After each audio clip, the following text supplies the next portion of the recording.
10 సినిమాలు ఇప్పుడు అర్ధ గంటలో కొంటాడు ఆయన. అదే సార్ సార్ ఇప్పుడు అంటే ఒక మీకు క్లారిటీ ఇస్తున్నా, యాక్టివ్ ప్రొడ్యూసర్ చాలామంది దీనికి మద్దతుగా ఉన్నారు, కొందరు వ్యక్తులే మద్దతుగా లేరు. వాళ్ళ బాధలు వాళ్ళు చెప్పుకుంటున్నారు, వీళ్ళ బాధలు వీళ్ళు చెప్తున్నారు. బాధలు అందరికీ ఉన్నాయి, వాళ్ళకి బాధలు లేవని అనట్లేదండి. సినిమాలు మేము తీస్తున్నాం, వాళ్ళు తీస్తున్నారు, బాధలు ఉన్నాయి. కానీ ప్రాబ్లం ఏంటంటే బాధలు ఉన్నాయి కదా అని చెప్పేసి వాళ్ళు కనీసం సర్వే అవుతారు. ఇప్పుడు మేము సినిమాలు తీస్తున్నాం, ఇక్కడ కాకపోతే హిందీలో తీస్తున్నాం, బాలీవుడ్లో తీస్తున్నాం, ఎక్కడైనా సినిమా ఆగట్లా, థియేటర్లు ఆగిపోయే పరిస్థితికి వచ్చినాయి. ఇప్పుడు ఇక్కడ ఉన్న స్టేజ్ మీద ఉన్న చాలామంది ఎగ్జిబిటర్లు మేము బంద్ చేస్తాం థియేటర్లు అంటే, లేదు పర్సంటేజ్ విధానికి ఫైట్ చేసి పర్సంటేజ్ని నిలబెడతాం, మీరు ఓపిక పట్టండి అని ఒక 20 థియేటర్లు హోల్డ్ అయ్యి ఉన్నాయి ఇలా సిటీలో. లేకుంటే 20 థియేటర్లు బంద్ అయిపోతాయి ఇప్పుడు. కాకపోతే వాళ్ళకి హామీ ఇచ్చే మేము తీసుకొచ్చాము ఇక్కడికి. ఎందుకంటే ఇలా స్వార్థం ఏం లేదు, మాకు సెల్ఫిష్నెస్ ఏం లేదు. ఇక్కడ నైజాం ఏరియాలో థియేటర్లు బంద్ అయితే అందరు ప్రొడ్యూసర్లు బాంబేలో పోయి అగ్రిమెంట్ చేయాలి. ఇలా బాంబేలో సింగిల్ థియేటర్ లేదండి, ఎక్కడ సింగిల్ థియేటర్లు మనుగడ మొత్తం పోయింది. ఓన్లీ ఉన్నదల్లా ఇప్పుడు మన ఓన్లీ తెలుగు ఫిలిం ఇండస్ట్రీలో ఉన్నాయి సింగిల్ థియేటర్లు. దీన్ని కాపాడుకోవాల్సిన బాధ్యత మనకుంది. ఇప్పుడు మేము ప్రొడ్యూసర్, డిస్ట్రిబ్యూటర్, ఎగ్జిబిటర్ మూడిట్లో ఉన్నాం మేము. అయినా ఎందుకోసం ఎగ్జిబిషన్ దాని గురించి ఇలా వచ్చి ఇక్కడ నిలబడ్డాం. థియేటర్లు బతకాలి. ఇప్పుడు మాకే కాదు, మాకున్న థియేటర్లు ఎంత ఉన్నాయో మైత్రికి అంతే ఉన్నాయి, మిగిలిన వాళ్ళకు ఉన్నాయి, అందరికీ థియేటర్లు ఉన్నాయి. ఇక్కడ థియేటర్లు లేని వాళ్ళు ఎవరు లేరు. మా కోసం మేము సెల్ఫిష్గా దీనికోసం ఫైట్ చేయట్లే, బతకాలి. థియేటర్ సింగిల్ థియేటర్లో ఇప్పుడు మీరే ఉన్నారు, మీ మీడియా మిత్రులు, సింగిల్ థియేటర్కి మీరు ఇంట్రెస్ట్ చూపిస్తారా, మల్టీప్లెక్స్ చూపిస్తారా సినిమా చూడటానికి?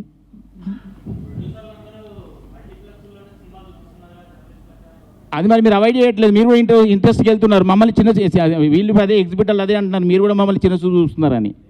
మీరు వెళ్ళి సింగిల్ థియేటర్ని సినిమా చూస్తామనండి, మరి అక్కడే టికెట్లు ఇవ్వండి అనండి. కాదు సార్,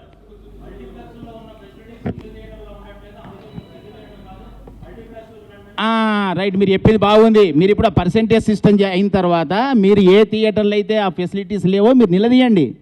ఇప్పుడు నా థియేటర్లు ఉన్నాయి, లేకుంటే సునీల్ థియేటర్లు ఉన్నాయి, లేకుంటే ఇంకెవరి థియేటర్లు, ఆ థియేటర్కి వెళ్ళి సినిమా చూడండి. సినిమా చూసిన తర్వాత ఏంటి థియేటర్ ఇలా ఉందని అప్పుడు మీరు రాయండి. సార్ సార్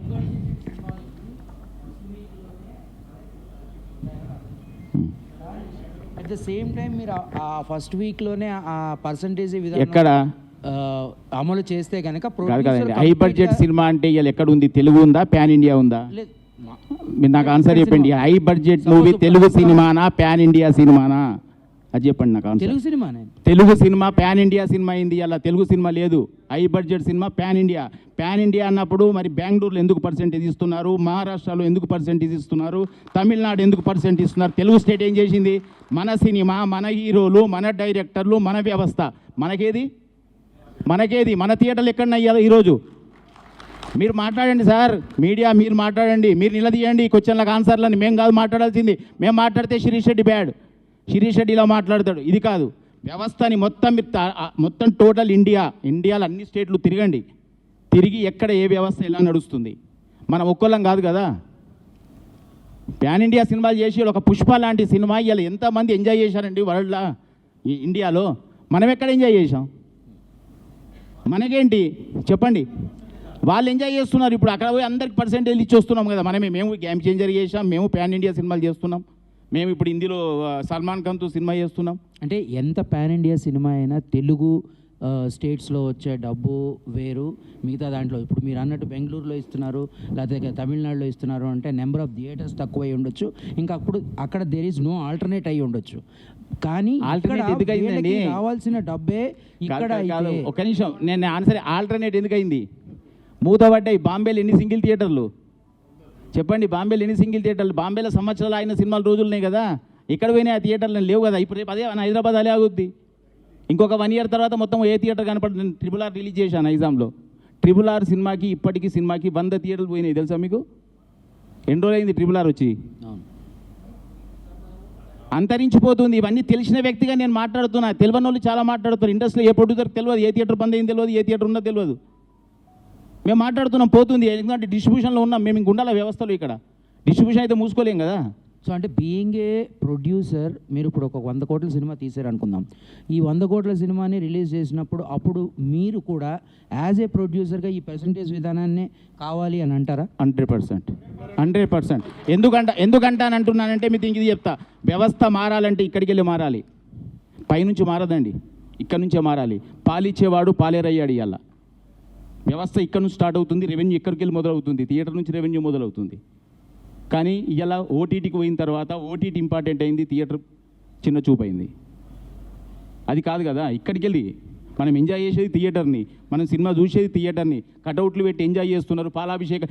ఎందుకంటే అంతదాకా ఎందుకు రిపీట్ రన్ సినిమాలు ఫుల్స్ వస్తున్నాయి కదా, ఎందుకు వస్తున్నాయి మరి? ఓటీటీలో ఉంది కదా మూవీ, అది థియేటర్ ఎంజాయ్మెంట్ మిస్ అవుతున్నాం కదా. శిరీష్ అన్నకు ఆ కష్టం తెలుసు. పక్కన ఉన్న ఇంకొక ఆమె 300 స్క్రీన్లు ఉన్న కష్టాల్లో ఉన్న ఎగ్జిబిటర్ కి ఈ కష్టాలు తెలియకపోయినా ఇవన్నీ చెప్తున్నారని రవణ్ ఉద్దేశం. శిరీష్ యాక్చువల్లీ నిజంగా తెలుసు. ఎందుకంటే ఇప్పుడు పెద్ద పెద్ద హిట్ సినిమాలు ఎలా చేశారో అంత పెద్ద ఫ్లాప్ సినిమాలు కూడా చేశారు. సో ఆయనకి పెయిన్ తెలుసు. సో ఆయన బ్యాలెన్స్ అవుట్ చేస్తానికి ట్రై. కానీ ఆయన మరి ఎందుకు నిన్నంత అవసరం లేని నిన్న కూర్చుని మాట్లాడుతూ అయిపోయేదానికి అదంత జరిగింది. ప్లస్ మీరు దిల్రాజు గారు చేశారు. ఎందుకు మళ్ళీ ఇటు వైజాగ్ మారాల్సి వచ్చిందంటే ఏంటి రోజు ఒకటే రెస్టారెంట్ లో తినాం కదా, అప్పుడప్పుడు మారుతాం కదా. అలానే మూడు వచ్చింది, మారాలనిపించింది, మారాను అంతే. అది మీరు రాజు గారిని శిరీష్ అన్నని అడగాలి, అది నాకు తెలియదు కదా.